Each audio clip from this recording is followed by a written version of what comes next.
How to kale chips. First you will need olive oil, chili powder, cayenne pepper, salt, measuring spoon, a salad spinner, and of course, kale. Set your oven to 300. Thoroughly wash the kale.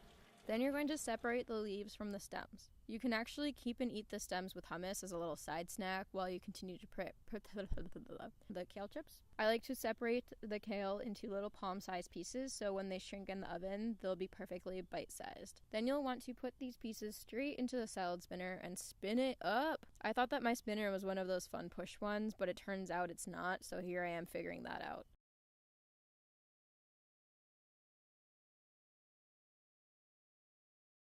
I actually don't do this step anymore, but you typically want the kale to be as dry as possible.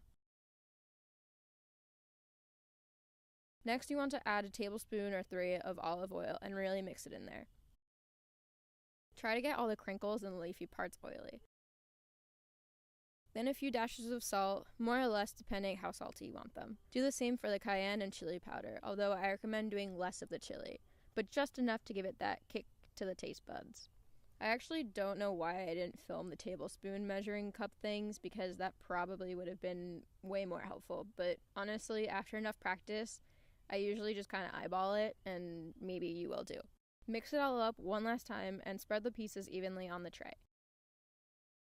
Spraying the tray with nonstick isn't necessary because the soon-to-be chips are already oily, so that's just kind of a lot of oil.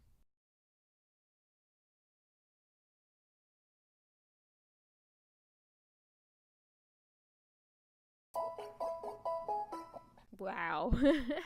This video was filmed such a long time ago. Look at that baby face. And there's a decent batch of kale chips. A sweet hack is to add your flavorful ingredients one batch at a time. So, for example, if you're baking several batches like it looks like I am in this video, the first time you can mix only salt, so you'll have salty kale chips.